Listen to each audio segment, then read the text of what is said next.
North American diplomacy, where Canadian Prime Minister Mark Carney has expressed optimism that negotiations with the United States on trade could lead to a constructive outcome.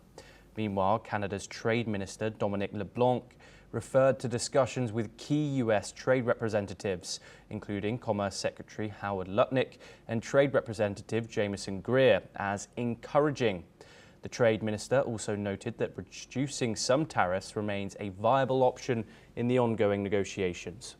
Canada's Trade Minister also confirmed the likely talks between the Canadian Prime Minister and US President Donald Trump in the coming days after the US imposed a 35% tariff on goods not covered by the US-Mexico-Canada trade agreement. Let's take a listen in to what the Canadian Prime Minister had to say.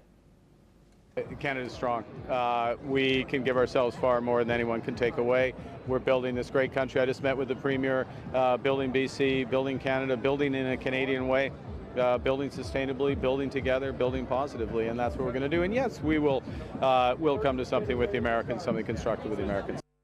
We're once again joined by Ambassador Sachdev to discuss this ongoing relationship between the two North American countries. Ambassador Sachdev, Mark Carney, he campaigned in his election win on giving a harsh stance on Donald Trump.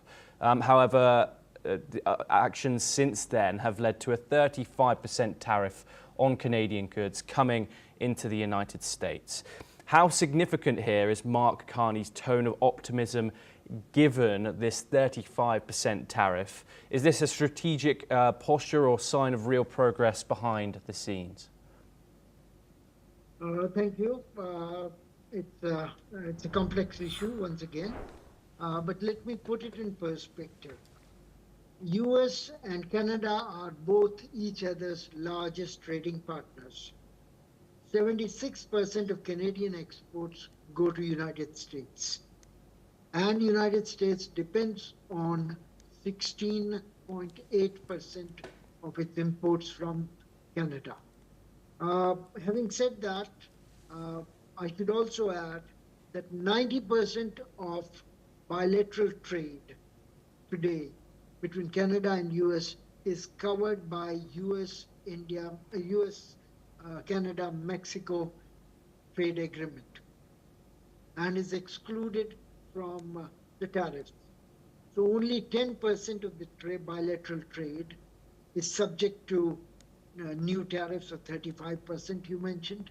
Of course, I should add that US has separate global tariffs on steel, aluminum, automobiles and auto parts, which apply to Canada, and Canada is a big supplier of auto parts to United States car industry in Detroit and elsewhere. So putting it all together, the rationale that the United States under Mr. Trump has used to impose 35% duties on remaining Canadian exports is that Canada is the source of fentanyl, the narcotic drug, and therefore, unless Canada does something to stop it altogether, they would impose the duties.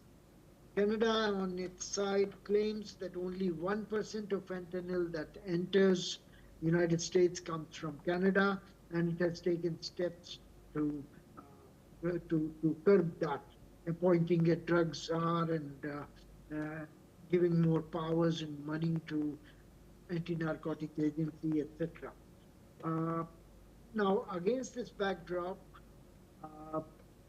the negotiations between ministers of the two sides have been ongoing. There have also been contacts with Mexico, who's also under Trump tariffs, but is also party to the three-part trade agreement in North America. So it is hoped that eventually the two sides would see through the negotiations and come to some kind of agreement which lowers tariffs from 35% to a reasonable level. I should also add that Trump has not been very popular in Canada by specifically and publicly arguing for Canada to merge with the United States as 51st state. During the previous administration's time in Canada and the current one, this offer has bristled Canadians of all hue. Yes. And that needs also to be ameliorated. So let's see how does it pan out. But short-term possibilities, despite optimistic tone of the Canadian leadership, is a bit scarce commodity. Yes, thank you very much, Ambassador Sachdev. We now move on to another North American development.